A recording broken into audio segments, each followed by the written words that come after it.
হবিগঞ্জে BNP ও জাতীয় নাগরিক পার্টির পাল্টাপাল্টি কর্মসূচিকে কেন্দ্র করে পৌর এলাকায় ১৪৪ ধারা জারি করেছে স্থানীয় প্রশাসন।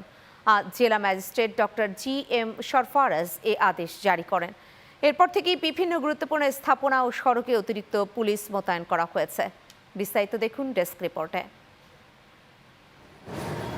মঙ্গলবার হবিগঞ্জ শহরের টাউন হলের সামনে এনসিপির পদযাত্রা শেষে ফেরার পথে নাসিরউদ্দিন পাটোয়ারি ও সার্জিস আলমের গাড়িতে হামলার ঘটনা ঘটে। এতে বেশ কয়েকজন আহত হন। এর প্রতিবাদেই হবিগঞ্জ পৌর এলাকায় এনসিপি বিক্ষোভ সমাবেশ ও পথসভার ঘোষণা দেয়। কিন্তু একই এলাকায় পাল্টা কর্মসূচি দিয়েছে বিএনপি ও এর অঙ্গ সংগঠন। পরিস্থিতি বিবেচনায় হবিগঞ্জ পৌর এলাকায় ১৪৪ ধারা জারি করেছে প্রশাসন। এক আদেশে বলা হয়, কর্মসূচিকে কেন্দ্র করে উভয় পক্ষের মধ্যে উত্তেজনা বিরাজ করছে। যে কোনো সময় সংঘর্ষ, জানমালের ক্ষয়ক্ষতি, জনশান্তি বিনষ্ট ও আইন শৃঙ্খলা পরিস্থিতির অবনতি ঘটতে পারে। তাই পৌর এলাকায় ১৪৪ ধারা জারি করা হয়েছে।